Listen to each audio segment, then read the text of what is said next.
Welcome to the lighter side of the dark side. It's your weekly free show here on Renegade Radio and iHeartRadio and YouTube, Spotify, Audible, Stitcher, everywhere you listen to podcasts. It's a Dark Mark show. I'm Dark Mark, the goth comedian. And of course, as always, my co-host, everybody's favorite horror writer, Nicole Six. Hello. Is that a new thing? The kiss? That's a new I've been doing either a kiss or a peace sign. Okay, well, they're both appropriate today because we've got quite a guest, and you know how excited I've been for this week. I'm a big fan. Thank you. And I was waiting for Nicole to say, "Oh yeah. You've been talking about it all week." As a matter of fact, we posted a video last night, and we were talking about how excited we are. Did. Sent me a lot of information on this one, and that's actually rare. Mark doesn't usually send me that much information. I know he does extensive research on all the people he has on the show, but he definitely likes it. He likes Lili a lot. Right. I've been a fan for a long time. I saw her live. We were trying to figure out when and where, but I remember seeing her live, and then just the next day going to the record store trying to find her CDs, which I might still have somewhere, although I throw out most of my CDs. But I don't need to introduce her. It would take the whole show, but from being a child actress and being the daughter of Columbo to having her own solo career to, playing with rock and roll legends. She's played with Plant and Page. She's played with Sting. She's played with Parliment-Funkadelic. She's played with Herbie Hancock. I think everybody that gets in the Rock and Roll Hall of Fame has to play with her at some point. And also she's played on probably your favorite album, from Hootie the Blowfish to Christina Aguilera. She's toured with Cyndi Lauper. She's toured with everybody. And she has a new album coming out. First one in 7 years. Oh, she's a Grammy Award winner too, with her group Opium Moon that she has with her husband, and is coming out with her new album. First one in 7 years. First solo album. First non-soundtrack solo album in 7 years. It's called More Love. I've heard it. It's terrific. Lili Haydn. Hello. Woo! Thank you for having me. And as you know, I just scratched the surface.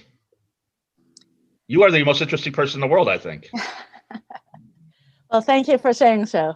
I have a story for everything, pretty much. I think I remember meeting I think it was Joni Mitchell. Actually, I met somebody who had just interviewed Joni Mitchell, and basically he said that no matter what he said, she had a story about it. It was like, I had breakfast. When I had breakfast with Truman Capote, or, it was like whatever so I figure as the older I get, the more stories I will have. You won't be able to say anything without telling a story, just like I just did, actually.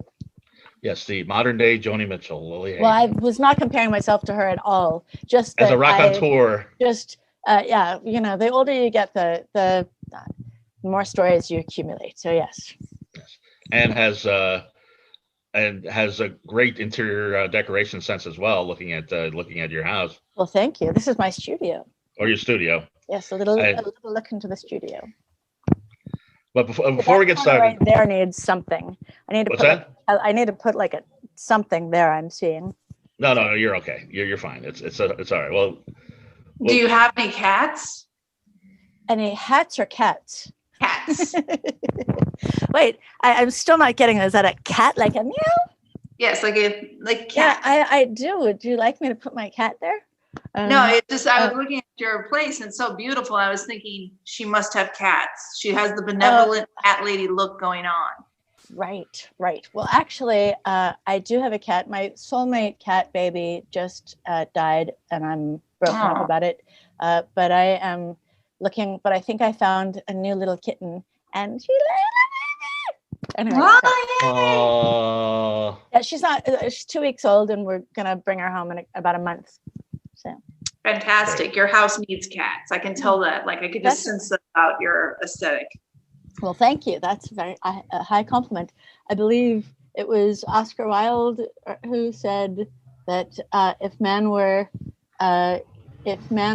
and cats were merged, it would greatly elevate the man and greatly degrade the cat. So before we get started, and we're already starting, Nicole showing how perceptive she is. Real quick, we are sponsored by Audible. And please, you're on the road all the time. I'm sure you listen to audiobooks all the time. You can get anything. They have everything from Shakespeare to smut. If you go to audibletrial.com/DMS, you get a book on violin. You can get a book on rock and roll. You can get a book on, or you have a recommendation, Nicole. I was going to say, I've been reading this by Brandon Sanderson. It's called Mistborn. And I think it'd be really good. I've been actually thinking about getting on Audible so I can go out when I've been exercising a lot lately because it's summertime almost. Mm-hmm. And I would love to get this on Audible and just listen to it while I'm walking. I think that'd be great. Well, I will double check if it's on Audible. Everything's on there, so I would imagine it would be. Go to audibletrial.com/DMS. Get something for free. You get a free book and access to hundreds of Audible originals. Just go to audibletrial.com/DMS. And while you're there, subscribe to our podcast. We're on Audible too. Last night, Lili, you're vegan, right? How could this happen? I turned off my phone. Sorry, I used to be vegan, but I had surgery on my knee and I started craving blood. So my doctor said I had to, like, if I wanted to recover better, that I needed a little animal protein. So that's but okay. I'm sure you've been to Do Me Some Cooking. You know, I never cooked before. I make great snacks, but since the last couple of months, I've actually been getting, for some reason, there's like the muse of cooking has been whispering in my ear, and I've been doing little experiments with fire. That's great. Our favorite restaurant, vegan restaurant that sponsors the show, is Do Me's Home Cooking on Fountain and Vine, right next to where the M Bar used to be. We went there last night. Nicole had the nachos. I had the shrimp po' boy on them. Oh, I'm sorry. Didn't mean to cut you off. No, go ahead, Nicole. I was just gonna say there are tons of jalapenos on the nachos, and the cheese is amazing. It's just like getting nacho cheese. Wow. LA Weekly voted Do Me's Home Cooking's nachos one of the 10 best in LA. The only one without meat. I had a shrimp po' boy sandwich. 1253 Vine Street. If you're in Los Angeles, they have outdoor dining. They have a little tent. You can dine there. They are open 24 hours on the weekends. There's one in Toronto, Canada, and one in Culver City. And also, we're sponsored by Ray's Energy Drink, and I'm going to drink that.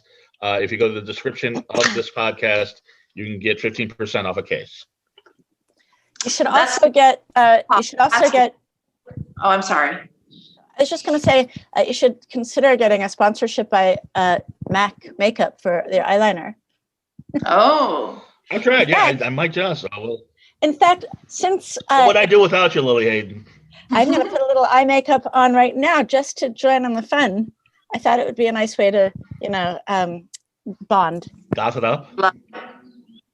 Let's see. That's probably a good place to start because I don't know. That's probably a good place to start because I don't know where to start with you because there's so much. But you must have, or especially in the late 90s, early 2000s, had a big goth following. I guess I did. I was raised by a single mother who was a comedian, Lotus Weinstock. Right. She was the first woman to perform at the Comedy Store, and she was engaged to Lenny Bruce the last year of his life. And my dad was a conspiracy theorist and the first person to mass produce LSD alongside Owsley Stanley. And he created the show New Wave Theater. And I was just me. I had no friends except for my cat. So Nicole, very perceptive. So I guess that automatically makes you goth. If your cat is your only friend, you might be goth. That is a thing. Well, I did see a clip of you wearing very chunky Frankenstein-y, probably lip service boots while you were playing violin. I do that partly because I'm only 5 feet tall, and also because I have knee issues, so I can't wear like the steep heels. I can only wear things that make you feel like. So the bigger the more like tires they are, the better for me, because then I'm less likely to fall over. So, and when I'm playing my wah-wah pedal with the violin, you can't really wear heels like that. You gotta have some heft. So it's And that's about the time, as I was telling you before the show, that's about the time I discovered you, was around 2002, 2003 when I first moved to LA, saw you live. And but I was your parents are very unusual. Now, you grew up with probably the most rock and roll parents there ever were, because Lotus Weinstock she's responsible for the belly room at the Comedy Store. That's right. So That's right. many, I mean, every male and female comic that goes to LA that does a show at the Valley Room, including myself, has heard a thing. That's right. That's right. She was also she was just really profound. She was kind of a comedy avatar in a way. She was like it was comedy aphorisms like unrequited love is just God's way of saying, imagine how I feel. She was kind of an alternative comic before her time. Yeah. So she was, and it was always, she had the sharpest tongue, but the deepest compassion. So she wasn't cruel for the sake of it. She would just make fun of our idiosyncrasies. And I think in the spirit of humanizing everyone. So she'd say things like, well, the Bible says, love your neighbors, you love yourself. But if you don't like yourself, your neighbor's in trouble. So she sounds lovely. She was absolutely versatile lovely. enough. She was versatile enough. She performed in the Smothers Brothers, but she was also on the tape Dirty Jokes with Jackie the Joke Man and Dice Clay and Ronaldo Ray, Red Fox. Yep. So she, Nicole, I was watching a thing today on YouTube. There was a news report from the Comedy Store in La Jolla from like 1979. Okay. And the reason this made news is there were 4 females on the bill. There were no guys. That was the first time it ever happened. And your mother hosted that. That's great. And interestingly, it was at I think that may have been the show. She had a heckler who, and this is a story that just really sums up my mom. There was a heckler in the audience who was really giving her a hard time, and she jousted with her. She said something to make fun of the heckler that, just as comics do. And then after the show, the heckler came up to my mom and slapped her on the face in the parking lot. And my mom, in her wisdom and compassion, hugged her. Actually gave her a hug and said, I'm sorry that you're suffering. And the woman started to cry, and my mom proceeded to give her therapy for a couple of hours. I don't know if they became friends so much, because obviously the woman was troubled, but that was an emblematic story. Wow, that's beautiful. Yeah, I'm about to cry myself. Yeah. And I don't want to dig into your dad too much, because from what I understand, not the greatest father. However, an apocalyptic figure in counterculture, just for New Wave Theater alone, which was a punk rock precursor to MTV. Yeah. But the Rolling Stones have a famous drug bust, and he was known as the Acid King, and he was the one supplying the drugs. Yeah, my dad was the first person to turn them on to LSD, and also the Beatles, supposedly. And then he assumed all sorts of aliases that, and then ended up, it wasn't illegal at the time, so they put him away. They trumped up some other charges, and he had to get out of Canada on a dead guy's passport, came to America, and then was paranoid for the rest of his life, and had several different names. And so that's why I was called Cherub Aquarian for till I was 12. Yeah. Well, I heard that you were, when you were able to speak, they said that you could choose your name, and you chose Lollipop. No, actually, Helicopter. Helicopter. I can't even read my own writing. I'm sorry. I did not write down, and I got wrong. That's all right. Helicopter. Lollipop would be an interesting porn name, but no, Helicopter, because I think, and I understand, because, it was chaotic when I was a kid, with, all the comedians and the outlaws. and we lived in a commune, and the Brotherhood of the Source, and my dad, who was known as the Acid King, as you said, came and had a duel with the guru of the commune, Father Yod. So the Acid King and Father Yod went head to head in order to take us out of what my dad thought was a cult. Anyway, all that to say, I wanted to be called Helicopter to get the fuck out of there. I'm familiar with Father Yod. Like, I've heard stories about that. Yeah, well, that's something to do with. So Father Yod started the Source family, which was the commune that had the Source restaurant on Sunset Boulevard until I don't know when it was torn down, but it was an offshoot of the American Sikhs. You know, you've seen Americans with the turbans, the white turbans, and my mom joined, and she did a whole joke about it. It was the cheapest form of therapy around. All you had to do is give them your car and change your name, and and so I was called Cherub until I was 12, and there's this wonderful documentary called The Source Family that talks about it. Okay, yeah, it's definitely a name that's come up before. I've definitely heard it in my circles. Yeah. But the weird thing is that you had probably the most rock and roll parents there were. I mean, your mother was really, if Marvelous Mrs. Maisel was set in the 70s and 80s, that's her. Yeah, exactly. And your father is, your father's the Acid King and by the way, you played with the Rolling Stones, didn't you? I was in the studio with them, but I was cut off the album. But Don hired me to play on their album. But the funny thing is that as I mentioned, I really was. My mom was writing songs when I was growing up, and I wasn't really, so she wasn't listening to a lot of stuff. She was friends with Richie Havens and Tim Hardin, but I didn't listen to pop music pop or rock growing up. So it was just classical music and my mom's music. So when I got in the studio with the Rolling Stones, I had never heard them. I heard them live in the studio, and I said, they're a really good band. And they were. So the drug bust never came up, I would assume. I think I don't know that I would have been allowed to stay in the studio had they known who my dad was. So I actually I had to contend a little bit with that. My dad was he was brilliant and soulful, but mentally ill and a drug addict. So right. So, this was not an easy incarnation for him, if you want to. I'm sure. If you think about it that way.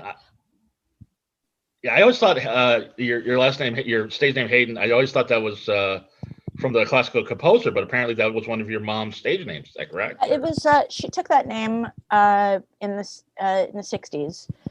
She didn't want to go with Weinstock, which was her maiden name, and so she went by Maury Haydn. And then when she got with my dad was just too much of an outlaw, so she just called me. And then actually my legal name is Lilith, as in the spirit of the female, the succubus who preceded Eve, who was known as a baby killer because she was independent. Lilith was kicked out of Eden because she wanted to be on top. Exactly how that sounds. Exactly. Well, heaven's loss is Hollywood's game. Anyway, speaking of Hollywood, now you're living in a commune, but then you became a big child actress. You were in shows I've never heard of, and I can't believe I couldn't even believe they'd existed. There's a show called Mrs. Columbo. Yeah. About Columbo's wife. Kate Mulgrew plays Columbo's wife, and the New Gidgets. Yeah. Yeah, I paid for college. I paid for college with the money I made acting, and paid for my violin, and I got a sense of, thank goodness I was able to, because we were on welfare, and I wouldn't have been able to, do what I do without that. But also now, as a film composer, I love my background acting because I relate to the scenes, and I relate to drama in a kind of a personal way that I don't think you get if you're just going to film school. I mean, film composing school. You've been on set, so you know what everybody's job is, especially the actors, and how to how what they're doing and how to enhance that.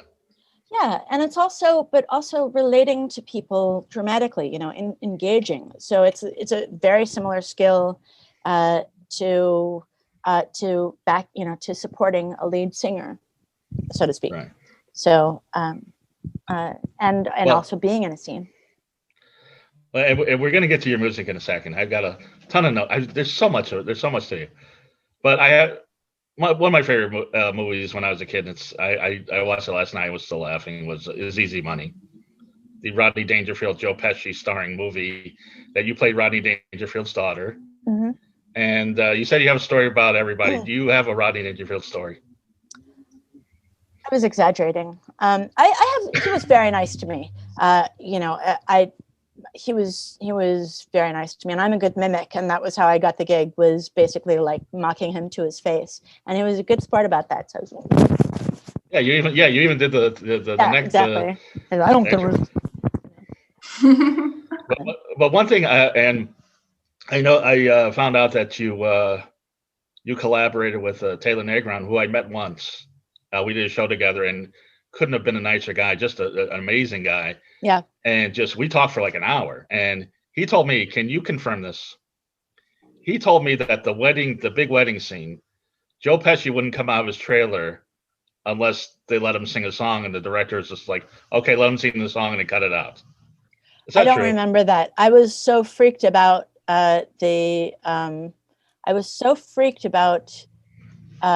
developing breasts that I was trying not to grow up. I was so freaked that it was like, also there was a big, I can't remember what they were called. It was like a big ring of child molesters and I was like, sure, I was going to get molested or something. So I was just so freaked about it. I was not my finest, comedy was my savior and violin was my savior. But essentially, I think Joe Pesci put some rice down my dress and I kicked him in the shins. He probably still has a scar on his. I was 10 years old and I kicked Joe Pesci in the skin and in the shins and drew blood. So this is all adding up to a very goth portrait, isn't it? We're getting there. But did they write the violin scene for you? Yeah. Yeah. So there's a scene, Nicole, where she's practicing violin, and Rodney Dangerfield's trying to work on a model airplane. He keeps like, he's all shaky. It's a whole thing. But and then Joe Pesci comes up and is like, "What's that, Mozart?" And I could kind of tell you might not have gone along. And I looked at him after, in answer to "What's that, Mozart?" I was looking scales. So. And he said, "Never heard of him." Anyway, wow. So then, but you paid for your first violin at age 7 from all this money. Now, what drew you to violin? What did you hear that drew you there? I had a dream that I could play violin, and my mom honored it. And they wouldn't let me into the orchestra because I was too little. They didn't have a violin small enough for me. And so my mom, she drove me to the music store. We rented a violin. And that day she wrote a song in G major, which is a key where you could just play open strings on the violin without knowing how to actually play. So it gave me a sense of jamming right away. And normally on violin, you're not making music till, for 5 years because it's such a horrible sound. But with the open strings, I could jam with her right away. And the song was Mama's Pride. And so it was probably the greatest gift she could have given me. I love that. That's amazing. And you paid for an Ivy League education out of your acting as well. Yeah. You went to Brown and you were gonna be an activist. I am an activist, but I was going to be a human rights lawyer. But I was going to be a human rights lawyer. and I worked for the East Harlem Interfaith Coalition for Fair Banking for one semester in effort to, help them combat redlining, which is when banks draw a red line around a community and say, don't lend to them because their skin is different color than other people. And so that's illegal, but there were no teeth in the regulations. So anyway, I was working with, but I got a sense of how of really the martyrdom of the public policy workers, because the change is so incremental that it's just, I don't know how anybody has, doesn't just go get eaten alive. So I basically juxtaposed that passion for fairness and justice with the reaction and the kind of the effect that I seemed to have on a person-to-person level when I was playing for people. People would come up to me and say that they were moved and that it made them feel things that they hadn't felt before. And to me, that was sort of a microcosmic, that appealed to my soul just said, yes, that's what you should be doing instead of public policy. You should always be doing things that feed your soul. Yeah, but also it was a way to, I feel like for me, the way that I justify making music, especially in the face of vast suffering, is that when you play music and you're doing something that's really coming from your heart, it makes the people in front of you feel something in their heart. And when you feel your own heart, you're more likely to be sensitive to the heart of the person in front of you, of the hearts around you. And I think it makes people more compassionate or at least more present and aware. And that is, to me, the seed of peace that I hope will blossom throughout the world. If we all do that in some way, right. I think, there's nothing, only good can come from that. Right. The irony being you're reaching more people with music than you ever would, as a lawyer. Quite possibly. Yeah. Quite possibly. Yeah. So you, now what brought you back to music? My violin was stolen, actually. I didn't stop playing violin, but my violin was stolen. It just wasn't my first priority. I thought, well, how am I ever going to make a living making music? And my parents were starving artists, and I didn't want to be a starving artist. But money was really never the guiding force for me. It was always passion and justice. But my violin was stolen, and the universe forced me to make a decision. What are you going to do about it? Let it go away, or are you going to come back and fight for it? And I borrowed a violin, and my mom picked me up from the airport when I came home from college, and we went right to Genghis Cohen, which was a club in Hollywood. It still is, I guess. And I in with one of her friends, and I have good ears, so I was able to just jump in, and the thrill of jamming with people, and then the other singer-songwriters that came up to me afterwards who asked me to play with them and collaborate with them, it was like it ignited a fire in me that that I'd never felt before. And it was so clear that I spent the entire summer jamming with people, went back for my senior year, and it was, I was not as great a student as I could have been on my fourth year. I mean, I graduated with, well, and a poli-sci degree and stuff, but music became my passion, and I just knew it. And the second I graduated, I was in 10 bands and playing 10 gigs a day. And my band at the time got taken to the Montreux Jazz Festival in Switzerland after only 6 months of being together. And it was just kind of one thing after another. And then that band broke up and I started my solo thing. And I just, the sheer magic of collaborating with people was just something. It was a total drug, just like nothing I'd ever felt. That's Right, beautiful. and it is beautiful, and this is after you had played with the Los Angeles Philharmonic when you were 15. Yeah. Well, that the classical world is I'm sure there's a thrill there, but it's such a perfectionist, environment that the sheer terror outweighs the joy, at least for me. Terror of making a mistake, and that's no way to live. So that's, so I realized that I could only really be happy trying to be the best Lili that I could be. When I try to be anybody else or fit into anybody else's category, it can be hard. Film composing has been interesting because there are rules. Mm-hmm.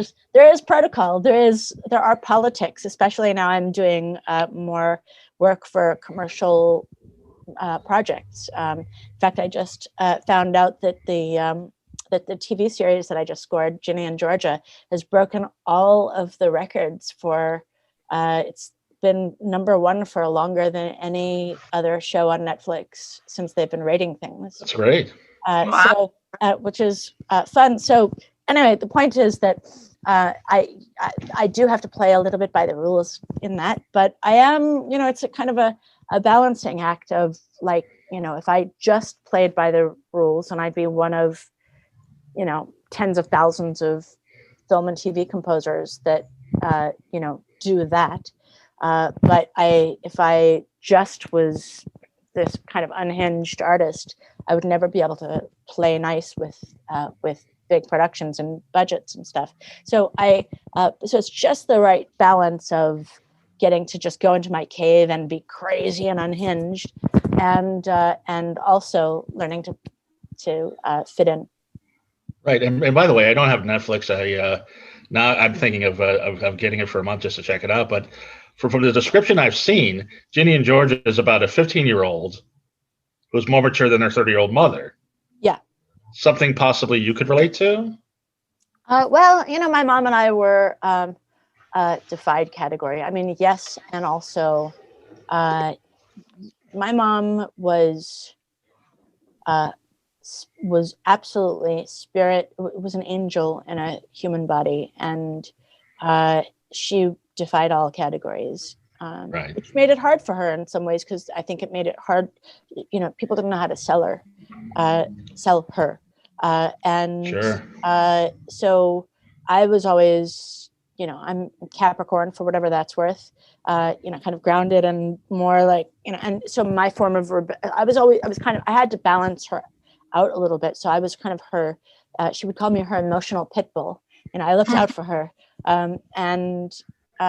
So yeah, sure, I do relate to that. It's been compared to the Gilmore Girls, and I also think it has elements of Dexter as well.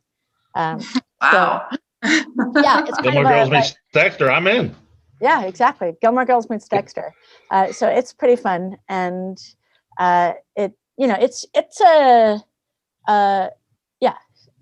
good. But you got your violin back. How long before you you had residency at the Viper Room, when the Viper Room was the hippest spot in town? It was the Viper Room. Yeah. That was mid-90s. Yeah, mid-90s. How did that come about? I was playing with so many bands, and I was just basically a regular at, I was a regular at all the major clubs in LA as a sideman, and I would do my solos, and I started writing my own music because I started noticing that all my solos were the same. I was doing this, I kept hearing melodies that I try to shove into other people's music, like the same. And my boyfriend at the time said, you're playing the same solo in everybody's song. I think it's time to start writing your own songs. So I started doing that, and I went up to I think my first solo gig was at Genghis Cohen, and I said, look, I want to do my own set here. And I didn't have any music yet, but I just said, but I set it up and I threw it together, and people seemed to dig it. And it was just so much fun to be, I was encouraged to be crazy and to not fit into, like, to just take all my wacky ideas. And I wasn't bound by genre because I didn't grow up listening to any one thing. For me, having 3 cellos and a hardcore, funk punk bass, juxtaposed with, some industrial sounds, to me, that was like, yeah, this is a metaphor for life. It's sweet and horrible. And it's, and I just, and I was self-righteous about it. And I didn't know that I didn't know there were any boundaries. So I just did whatever the fuck I wanted. I started having to fit into things when I got signed to Atlantic. And I think it was a very tough adjustment period trying to figure out how to pack my poetic sensibilities in the space of these little in a pop song package, and not lose my magic and not lose what made me sort of not lose my exuberance. And I had a song, when people would try to make me fit in, I wrote a song called "There's Only So Much a Little Girl Can Take Before She Loses Her Mind," and then I'd scream with my teeth in the microphone, and then I'd step on the distortion and I go, that's incredible. And people would come just to see the girl with the violin scream, freak out because I'd have it's been a process. I feel like film composing is actually, in a way, one of the places where that kind of poetic, stream of consciousness, nonlinear sensibility is rewarded for the right projects. Obviously there's things you have to do and you've got to support, you're supporting somebody else's vision. But there's no, you don't absolutely have to do anything. It's whatever works. The only thing you got to do because in your film scoring, you've not only do you have the violin, which works obviously, but you've done like filthy rap songs and hard rock songs and just whatever works for the scene. Yeah, it's really, really fun for me, and I also have gained a much greater respect for space. How sometimes the thing that's called for is just one single note, and you don't, like, anything else will distract you from what needs to happen.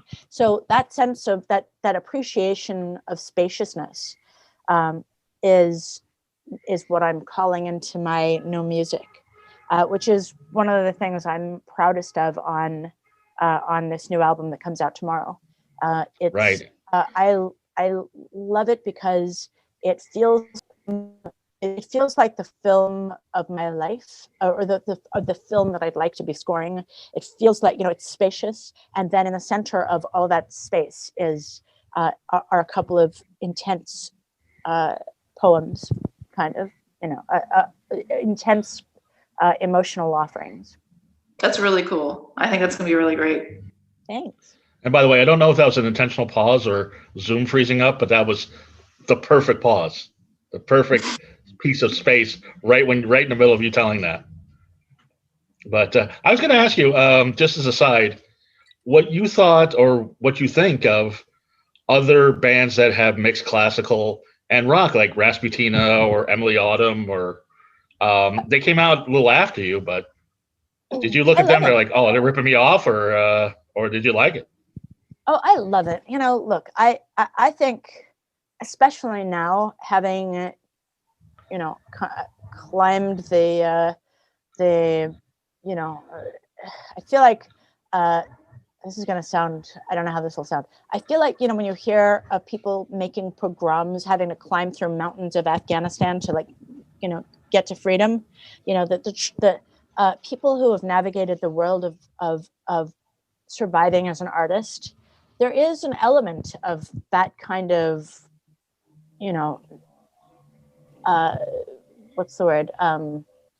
I don't know the word, but that kind of nomadic, challenge, especially now, I have so much respect for anybody who makes anything and feels it authentically. It's the only time that I ever get, put off from something is when it feels calculated in a way that where the commercial considerations seem to be more important than the artistic voice. I think for me, it always starts from a spark of inspiration. And then there's the discipline of actually seeing something through to the end. It doesn't always come out in one fell swoop, but I just have a lot of respect for anybody who does anything authentically. So classical meets whatever. I love hybrid stuff. I love when people are imaginative. Imagination is what makes human beings lovable to me. Right. And, so an example of an artist that did that actually, I guess they saw you at the Viper Room and picked you up on tour was Robert Plant and Jimmy Page, which that's an amazing story in itself that you got to play with them, playing Kashmir at the Forum. Yeah. And you didn't know the song. I didn't. Well, don't tell them that. Well, you know, because you did a great cover of it. Right. Well, I did do the cover of it only about 15 years after I played with them, though. But I had people told me about Led Zeppelin, but I'm a little dyslexic. So when somebody offered to take me to see Van Halen, I somehow in my mind I thought it was Led Zeppelin, and I went to them to the concert, and I cried because I was so unhappy. And so when I finally got invited to a Led Zeppelin concert, it was Page and Plant, and my friends, the Tragically Hip, were opening for them. And I jumped on a train down to San Diego because they weren't doing the LA show because they had somebody else opening for them in LA. And I was, and I knew somebody, the leader of the Egyptian orchestra, that was on tour with Page Plant. So I was invited past the velvet rope of the buffer around Jimmy and Robert. And when I met them, I gave them a flyer to my show at the Viper Room the next night. And happily, they came with their entire entourage, and they were really supportive. And then I asked them if I could sit in and at their show at the Forum. And I didn't know that they didn't invite people, that people don't sit in with Led Zeppelin. I just asked, I was in the habit of asking everybody if I could sit in. So I just thought, well, that would be fun. And they said yes. And they said, well, you know Kashmir, right? I said, oh, sure. Yeah, of course. And I didn't. But I have good ears. And I'll tell you a funny story. When I was playing with Herbie Hancock, I was on tour with him for a summer. And I really didn't study jazz formally. So I didn't know the tunes. He knew that I wasn't actually a jazz player. He said, I'm bringing you out to do what you do because I was a fan of my records, he said. So one night he changed up the set list and was like, he just called out a bunch of his famous tunes. One of them is Maiden Voyage, which is literally like jazz 101. Like every kid in jazz band plays fucking Maiden Voyage. And I didn't, so I said to Herbie, this kind of reminds me of when I learned to play Kashmir on stage with Led Zeppelin, and because I was learning to play his standard on stage with him, and he said, "Oh yeah, but that's easy. That's just rock and roll." So, now how did Herbie Hancock? Other than the fact you played on every record for the last 20 years, how did Herbie Hancock find out who you were? I was. Do you know who Don Was? Don Was? Yes, Don Was the famous... great producer. He was had a band, Was Not Was. Yeah, so he's produced the Rolling Stones, and he's head of Blue Note Records now, and he was friends with Paul Reiser, the comedian, who was friends with my mom, and Paul brought Don Was down to the Viper Room, and Don invited me to play on a bunch of records that he was producing, including the Rolling Stones record at the time. Right. And Was Not What Orchestra Was basically a record he made for himself, where he called in like an all-star band. And I was invited I spent a week at what was then Ocean Way Studios with Terrence Blanchard, Sheila E., Herbie Hancock, who else? Like a handful of some of the biggest artists ever. And I got to hang out with him. And so Herbie invited me to play on his record at the time. And about 10 years later, invited me to be in his band. Nice. See, you're the coolest person that goes in every room and everybody wants to hang out with you. That's what it is.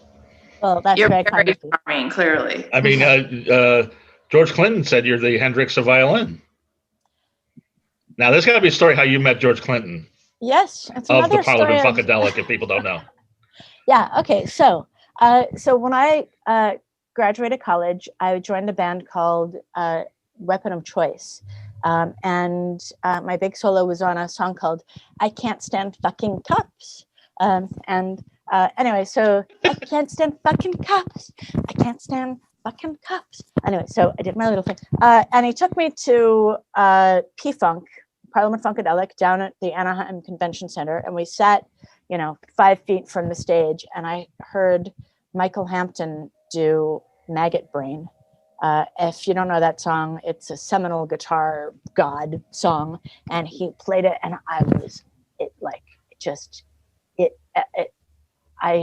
everything in me just said, that's what I want to do. And it was like a tsunami of knowingness. So anytime I heard that P-Funk was in town, I would go up to this, I'd bring my violin, I'd go up to the stage, and as I basically would do everywhere I went, I always had my violin because I always wanted to play. And I would just often just go up to a stage and like point to the violin and say, let me play now. And sometimes people would let the little girl up just as a laugh, and I have perfect pitch, and I jump up, and I'd usually land on my feet. So I tried this with them, but they had such a big entourage that probably 10 times. I probably tried to get up on stage with them 10 times. It never worked because it was just such chaos, and they didn't need me. But what's Parliment-Funkadelic? There's like 25 people on stage. Yeah, exactly. So I was at the NAMM show, which is the National Association of Music Merchandisers or something, and it's a giant thing that happens at the LA Convention Center every year. Right. And the P-Funk was playing at one of the big stages, and I went up with my violin to the stage, and I tried my little thing, and George took the microphone and he put it on the violin, and they were so loud you couldn't hear anything I was doing. So that was it as far as he was concerned. But I was like, I've waited too long to do this. I fucking have to play with them. I just knew it in my bones. So I went and found an amplifier in the convention center.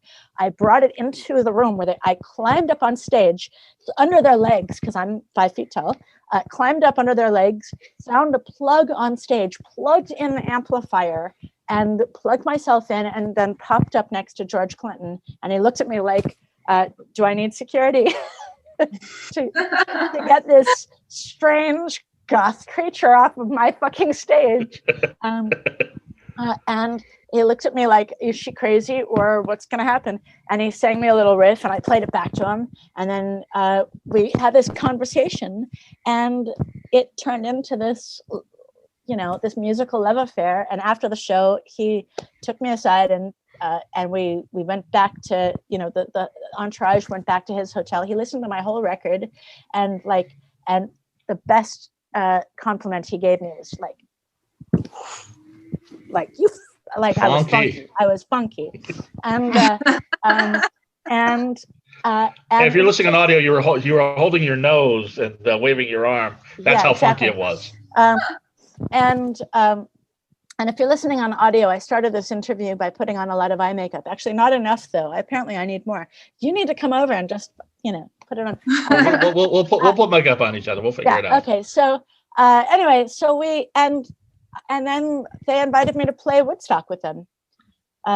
So that's how Woodstock I got 99 or yep, Woodstock 99, and I got to jam. I was there. I was in pink on the violin. I think I don't think I got there. I missed George Clinton P-Funk altogether. But now you're a P-Funk All-Star. Well, I used to be. I was an honorary member. I enjoyed all I could enjoy.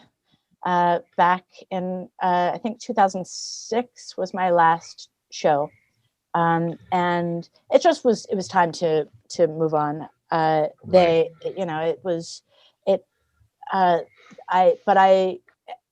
George is like he's one of my mentors, and what can I say? He's family. Now can I ask? Because I love P-Funk, but I mean, like I said, there's so many musicians I don't know. Did the original P-Funk have a violin player or no? No, there was one in the 70s and 80s. Sly, they never had a violin player. Sly and the Family Stone did. Sly was actually married to a violinist, right? So she played with him. Okay. But no, I was the first and only violinist, I'm told, for P-Funk. Right. And if you go to the website, your website, there's footage of you playing with. I mean, it doesn't get bigger than Rolling Stones, Page and Plant, George Clinton, Roger Waters of Pink Floyd. You playing comfortable. You playing Comfortably Numb with Roger Waters. He starts it off. I'm like, well, who's going to sing David Gilmour's part and who's going to do the guitar solo? None other than my new friend Lili Haydn. First off, how is that? And how do you make a violin sound like a guitar? It's just the heart. It's the approach. There are a little technical. I mean, there are technical things, but it's about. I feel like when you listen to David Gilmour play his solos, it doesn't have to be guitar. That man's heart is crying and screaming, and whatever if he played anything, it would sound like that. You'd feel the same thing, I think.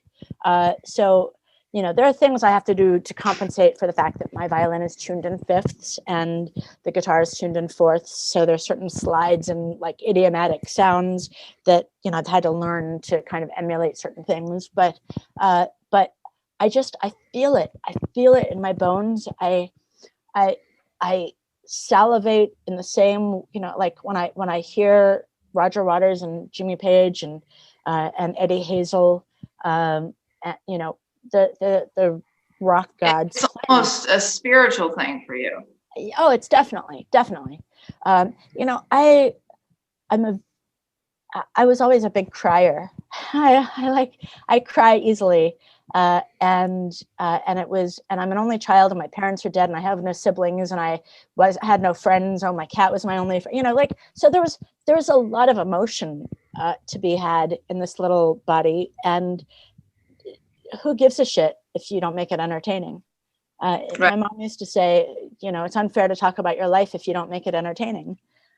So I basically, violin was the way that I was able to express my emotion, and people could relate to it. So music has been that outlet for me. And I think, the arts has always been the outlet for it's therapy. And in fact, you can look at some of the most dastardly people in history and see that they were failed artists. Hitler was a failed artist. Right, right. Who knows what I would have been without, my father was a sociopath. So I could have, I think that truthfully, I could have, if it weren't for violin, who knows what I'd be doing now. Right. And that's a great segue. And by the way, just one random question here. I noticed that you played on the Hootie and the Blowfish Crack Rear View record, which is one of the. I'm not a big Hootie and the Blowfish fan, but that record is one of the top 20 selling records of all time. Is it really? Being that there's no record stores anymore, it's always going to be. Wow. Do you get a bonus when it sells that big? I should look into that. I don't know. They gave me. I remember when they went platinum, and they said they had a present for me, and it was a Hootie and the Blowfish hat. It's like I expected like a solid gold hat or something. No, I'm gonna look into that. That's a good question. I think there might be some faulty accounting somewhere, but but you like you say, you went solo with your album Lily, and actually Stranger became kind of a semi-hit. I've had my last 2 solo records actually had gotten the most radio play, I think. Really? Okay. The song More Love is actually getting a fair amount of radio play, and Great.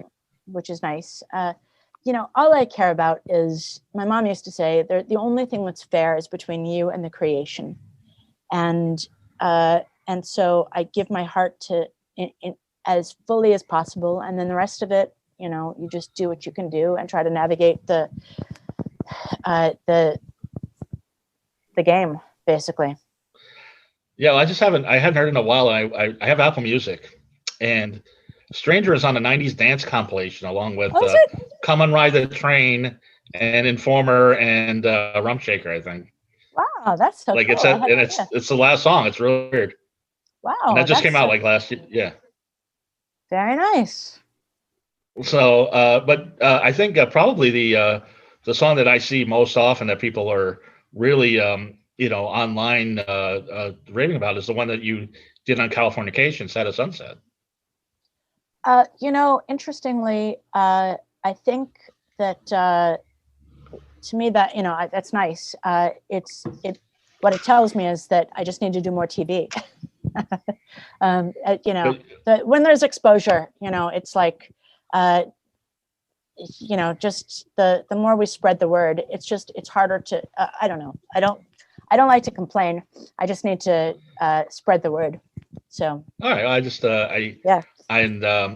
because you were friends with Pamela Adlon, and she got you on Californication, and apparently people have been searching the internet for the song that you did, and have been for years. That's cool. It is. I'd like to. David Duchovny actually asked me to play with his band, and I almost was on his record. He had a blues band. I don't know if he's still doing that. Oh, okay. Well, I've got we're almost at overtime. I've just got a couple questions. I really want to get into the new record because I really love it. Thanks. But I mean, you cheated death a couple times to get to where you are now. That's exciting. Yeah, that's exciting. Ooh, I don't know if that's exciting, but cheating death is always exciting. Yeah. You had a pesticide problem in your house. Yeah, I got brain damage from pesticides in my house. Yeah, it's actually a pesticide that's called chlordane, and it's in 30 to 60 million homes in America, and it's still a lot in America. It's still shipped overseas. The parent company was Chevron, so there were all class action lawsuits were squashed, and it was in my house. I had to get rid of everything I owned. I was happily able to clean the house, thank God, but I got brain damage, and I got my brains back from playing classical music again.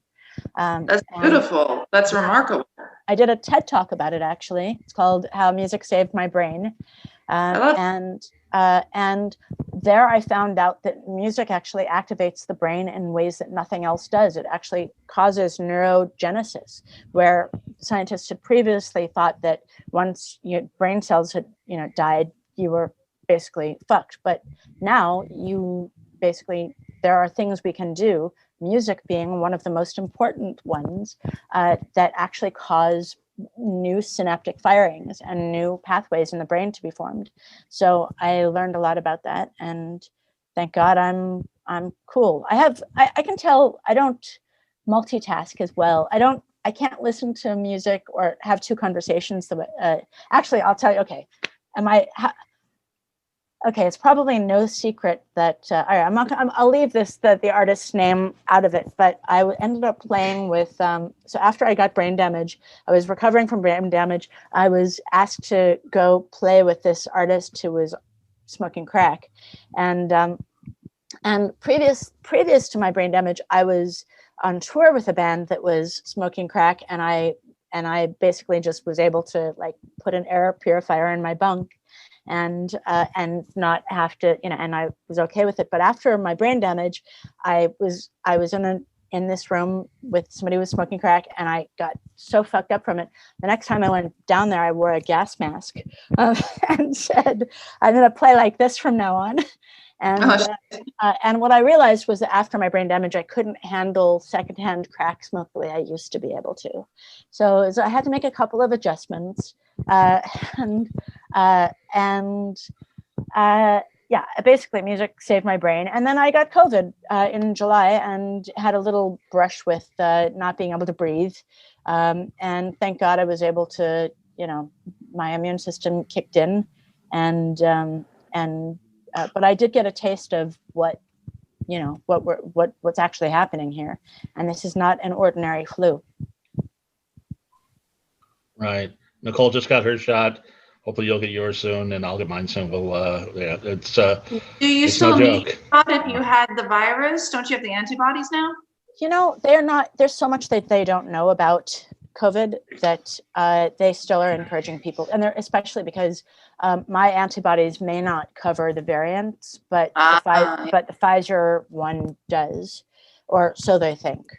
So I got that's what I want. It was painless. It's really quick. Like I was shocked. It's literally like just poke and go. So it was really quick. I want it. What I found interesting though, when you were recovering from the pesticide, is that you could play violin, but you couldn't sing for a time. Is that right? It's not that I couldn't sing. I just couldn't think. I didn't. Okay. I couldn't write lyrics. I stopped being able to put sentences together, honestly. There was about a year there where I was so fucked up that I was in traffic and I saw a red light and thought it meant go, and I rear-ended somebody because I was fucked up. They call it toxic inebriation, and you had to get everything out of your house, everything. Yeah, I had to get everything out of the house. I had to hire hazmat people to clean the house, and did what they call crawl space encapsulation. So it was like starting from the ground up. I rebuilt the house in order to say that. But the biggest thing was, there was about a year where I was scared. I didn't know what I was gonna. I didn't know if I'd ever be the same. Wow, and that's a metaphor for your musical career. Yeah, and you're back because not only were you you've been scoring things, but you have another group, Opium Moon, that won a Grammy a couple of years ago. So you're a Grammy Award winner. I am. In fact, you can see it in the background, that little thing right there. That's it. I see it. And so's your husband. So yes, good for you. Absolutely. Good for both of you. That was nice because it would have been tough if one of us had won and the other hadn't, even though we would, of course, have been supportive. But it was lovely that we were able to. So I was headlining a festival a couple of years, about 5 years ago, and the sound went out, and it was a time when I was working heavily with production, so I had like loops and beats and cool shit. It was like the way people do, and the production all went out, and the feedback, it was just everything. It was a disaster, and I thought, fuck this. I only want to just do what I can do in a room without electricity. I'm going to go back to, I'm going to do Armageddon music from now on. And I did a record with a wonderful composer pianist named William Goldstein, and where we basically improvised the record, and it was and I had to just fly on by the feet of the string of what's the expression, the seat of my pants. So your pants. Yeah. Kind of anyway. The string of your bow. Yes, I'm not sure. I had to by the whisker of my cat. So I anyway. So I realized this can be done, and this is so thrilling, and the thrill of jumping out of this, this airplane of sorts, and not knowing where I'm going to land, but needing to be so in the pocket with my in the flow of inspiration, and basically having my technical shit together so that I could land anywhere and make sure that it was in tune. That kind of thrill, being on the flow and taking risks like that. There's just no greater thrill in the world. And I realized that to be able to do that was something that was really important for me. And so then I fell in love with this Persian hammer dulcimer player, Santur, named Hamid Saidi. Brilliant player, and when I heard him play, it was like, you and I are making a record. And I stalked him, and he and I got together, and then we pulled in my husband and the percussion player. And when we got together in this room, it was just literally the angels just made every single step of it happen. It was like the second second the idea came to me, it was every single melody, every step of the way, like one thing after another. It was like I was possessed by needing to make this happen. And we got into a room, and the first thing we played is on our first Grammy winning record. It came together. It was just magic. And so we're putting out new music now. Which is terrific. I've listened to it. Well, we're coming out with a double album in the summer, and we put out a single a couple of weeks ago and an EP before that, and then we're coming out with a new single in a month, and we're just sort of leading up to this double album, which is going to be all of our up-tempo, danceable, cool, like party songs, and then also all of our chill out, making love songs. And so it'll be Opium Moon day and night. And we were going to call it Opium Moon dancing and fucking, but that was a little on the nose. So we just. Was that your idea? Was it his idea? This has been something that I wanted to do for a while, but we don't really. The thing about Opium Moon also is that it's such magic, and it's been given so like the connection between idea and manifestation has been, we've been given the gift of magic together in such a way that it feels wrong to even claim credit for it.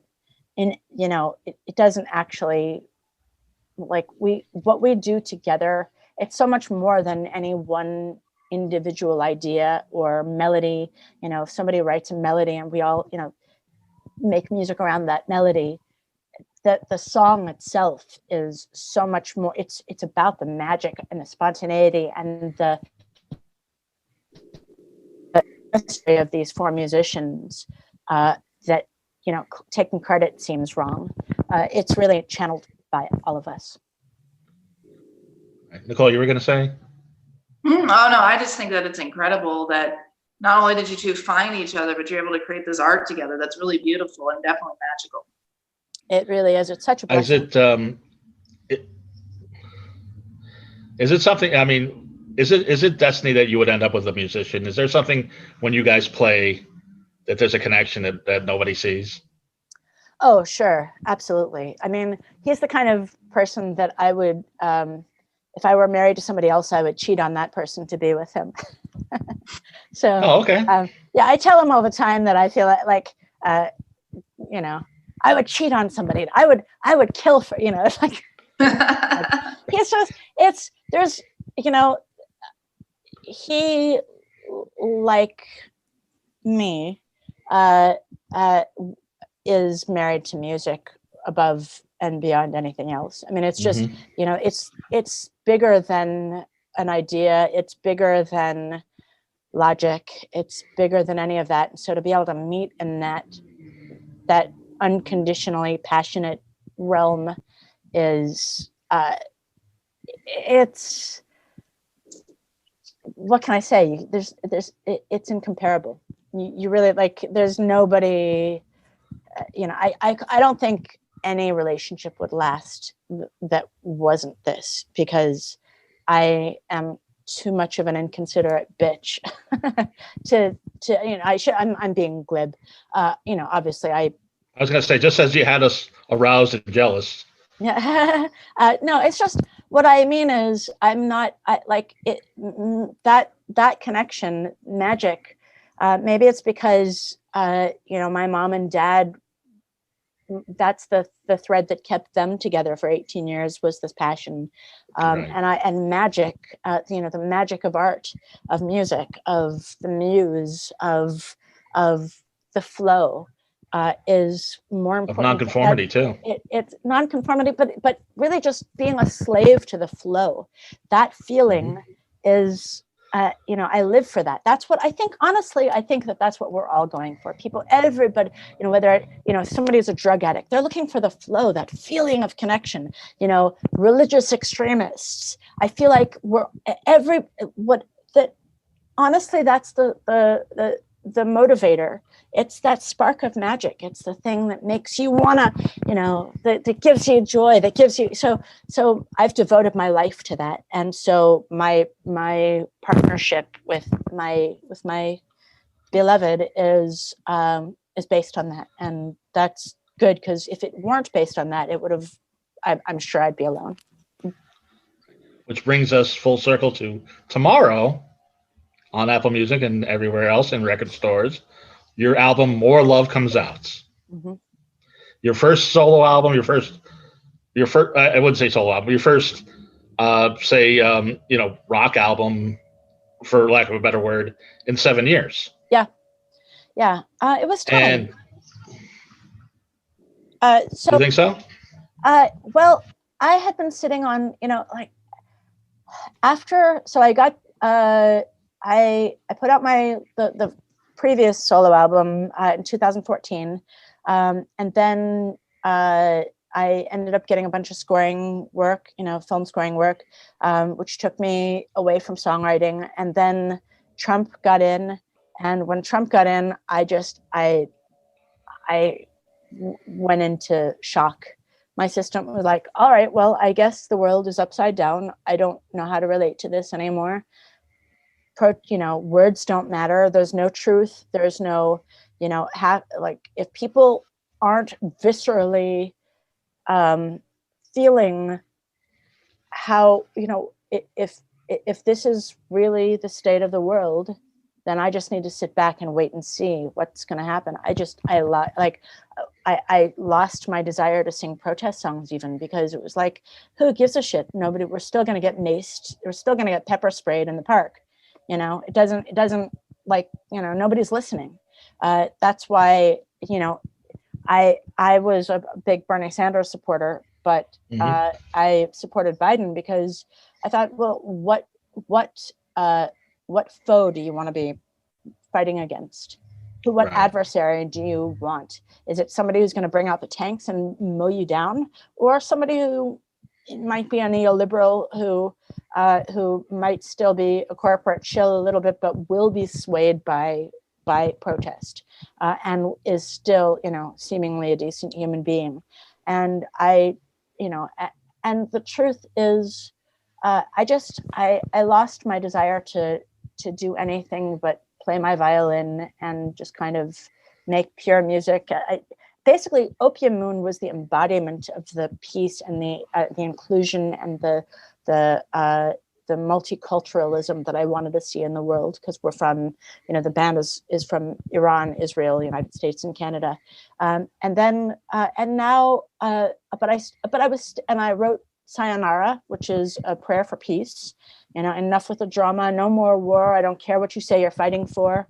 Really, I'll go along with that. And a declaration that I don't want to be a part of the systems of oppression. And on my last record, I wrote a song called Tyrant, which recognized that, what hope is there for peace in the world if I don't disarm the tyrant inside me? I go protest greed and hate, but I'll come home with my own nuclear weapons race. We can, anyway, so I realized that, and especially when I was studying the brain because of my own brain damage, I discovered that when fear is activated, the amygdala, the lizard brain, is activated. And when that happens, it literally hijacks the energy from the rest of the brain. So that people who are motivated by fear, you can't expect them to feel empathy, because the part of the brain that feels empathy is robbed of its juice. The battery is gone. Right. So fighting people and trying to appeal to people's logic when fear is activated is pointless. It's fruitless. All you're going to get is it's going to reinforce the fear and the confrontation, that system of domination that is causing the bad behavior or the behavior that we're talking about in the first place. So I realized that only more love will actually will shape the future in ways that I want to be a part of. And that's why the album is called More Love. There's no problem for which more love and understanding is not the answer. I agree with that. And more music. And there's two parts to Sayonara. Yeah. There's Sayonara Part 1, there's Sayonara Part 2. I found, I was listening to it, and they're two very, very different songs. Sayonara Part 2 at the end, really, I was getting My Bloody Valentine vibes. I really, really, I don't know if that was an influence, but it was really, musically, it was very, very interesting. Thank you. Your Overture, which is on the album, speaking of scoring, reminded me of Hal Hartley's scores. Oh, thank you. Thank you. Which is very high compliment. And I'm writing that down right now. Hal Hartley. I said thank you because I trust that was a compliment, but I don't actually. We had Hal Hartley on our show, by the way. Next week we're having our 8th anniversary, and I had Hal Hartley call in, and we had clowns in the studio. But that's the kind of show I do. But the two songs that really got me, and I'm saying the whole album's great. Thank you. But within an album, there are some songs that really stand out, and to me, "Is This Love? Is This Life?" Thank you. Really was. Just I was kind of cruising along, and then that really hit me, and I was like, "Wow, this is amazing!" Just Thank musically. Thank you so much. I really appreciate that. And "The Devil You Know," which follows, is just to me that's my favorite song on the record. Thank you so much. Thank you. And they're all good. They've both been in. They're both included in a film that I scored that's on Netflix now. Called Strip Down, Rise Up. It's a feature documentary by Oscar nominee Michelle Ohayon. And it's about women who are women empowerment, basically women who are healing trauma through movement and specifically pole dancing. So it's sort of half. Of course, those are my two favorite songs on the record. Yeah. So you should watch the movie. It's good. It's really good. I got to get Netflix. You're all over Netflix. I was a little skeptical when I didn't know the world very well, and I didn't, and there's a little bit of a group therapy vibe in there. Like the film follows there's a group of women who are enrolled in this class called S Factor. Right. Basically, it's a pole dancing class, but it's part movement, it's part therapy, it's part,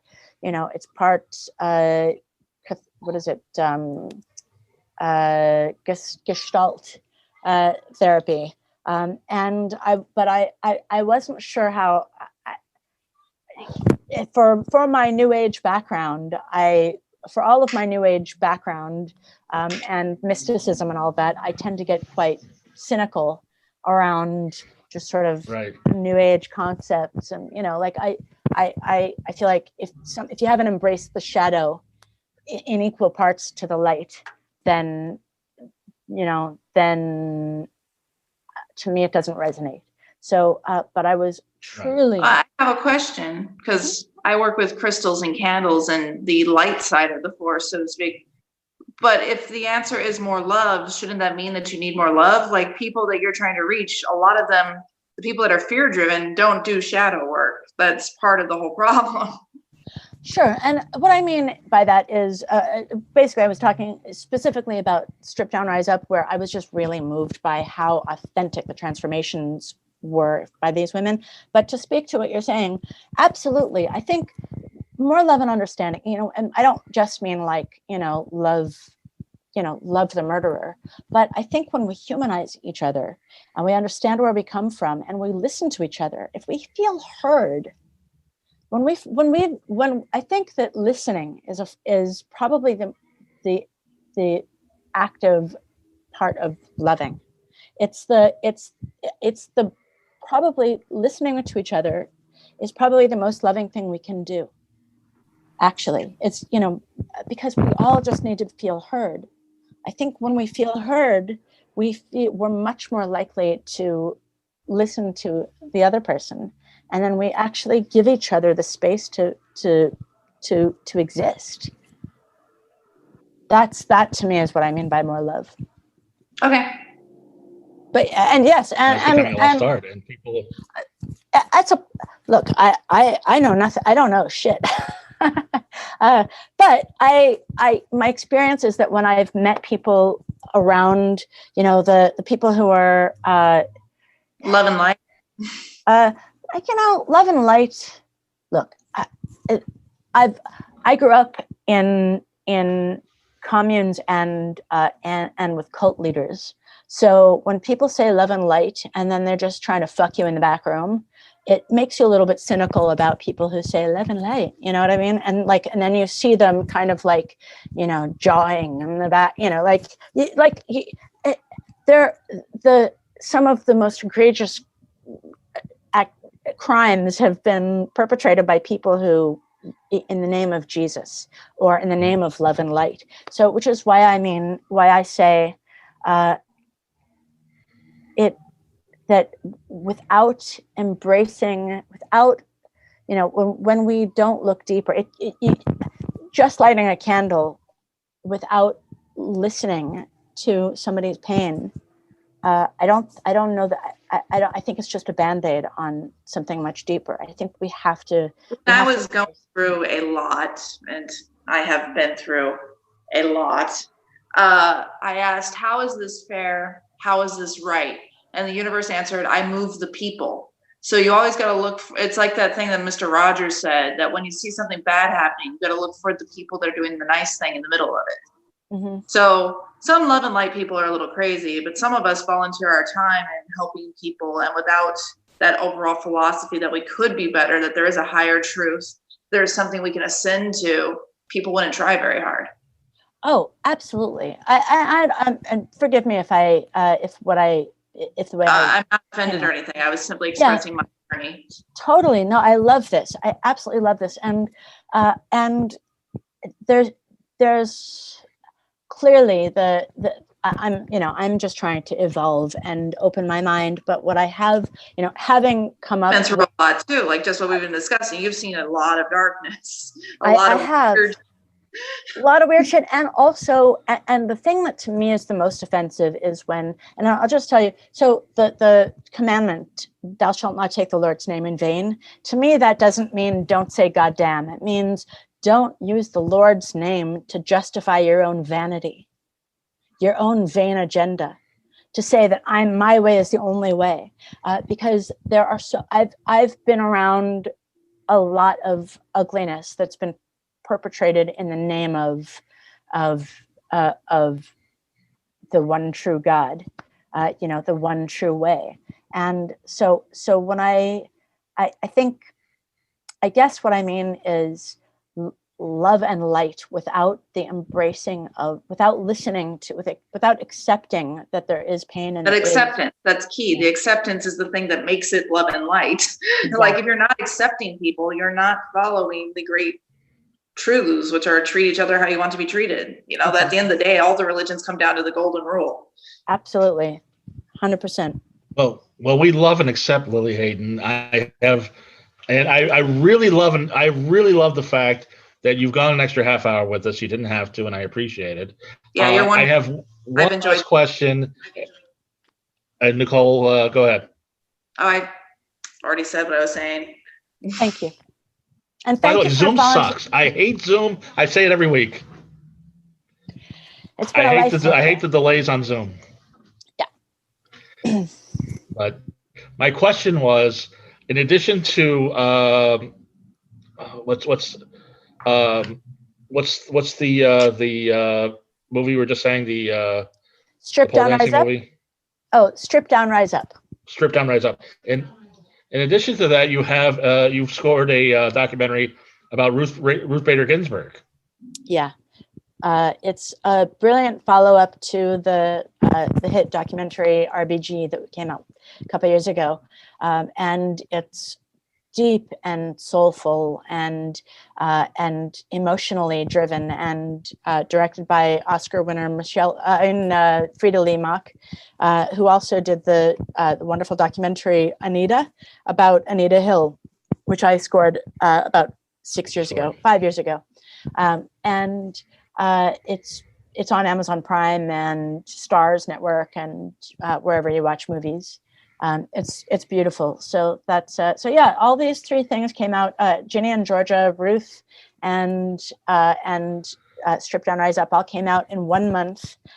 So I decided that it was time to release my record at the same time, just so I could kind of blend. I could merge my identity as a recording artist and film composer, because it's really the sound of the films that I'd like to be scoring, and some of the music that is in the films, and it just felt like it was time to come out with this. But what a daunting responsibility to compose a piece of music that encompasses Ruth Bader Ginsburg.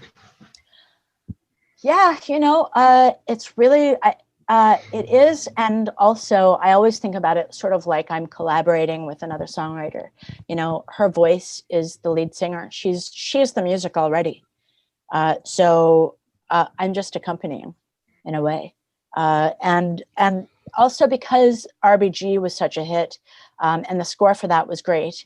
I knew that there was sort of a guideline around what, that I knew I didn't want to do that, because that had already been done. And the director gave me this sort of the task of being a little bit more emotionally driven and personal and intimate than the other film. So, which is what the nature of this film is. So yeah, it was daunting, but when it comes down to film music, I'm just letting it pour through me, and then fortunately the muse speak to me and help me come out with something. Ruth Ginsburg's quite a muse. Anyway, Nicole, how much fun was this? This is great. I love Lili. I think she's amazing. We've really enjoyed ourselves. And it's rare I get to talk about magic on the show, so it's a big part of who I am. I can tell. Thank you. And so, Lili, everybody that's listening and watching us, including ourselves, has fallen in love with you. Don't tell your husband, but tell me all you have going on and do all your promotion. Okay, so best thing to do is just go to my website. More Love comes out on Friday. More Love comes out tomorrow, and I love it. And put it on your Spotify playlists, and go to my website and lilihaydn.com, and everything's there. The TV show, the movies, the new video. I'm doing a video for Is This Love, Is This Life that I'm really excited about, and the Opium Moon records that are coming out, and some of the political activism that I do. It's all on lilihaydn.com or Instagram. I've been posting quite a bit lately. But do, if you would, Spotify, I guess, is the new playground. So please follow me there, and you'll get everything. Great. And Nicole, tell everybody how to get a hold of you. Hi. So you can follow me at Nicole6Books. And right now I'm taking on new clients for social media management, which I don't do full social media. I only do Instagram. But if you want to be an Instagram celebrity and you want real people, not just like fake bots following you, just hit me up and send me a direct message. And I'm Goth Comedian on all social media. This was amazing. Lili, thank you so much for being on the show. And everybody, add more love to your Spotify playlist. Thank you so much for having me. What a blast talking to you both, and really appreciate the kindness and support and the friendship. And I look forward to staying in touch. And Nicole, I'm going to call you about social media stuff too. Sounds great. I'd love to help. I like what you do. It would be an honor to help. Thank you. All right, wonderful. Everybody Yay. have a wonderfully creepy week. Bye. Bye.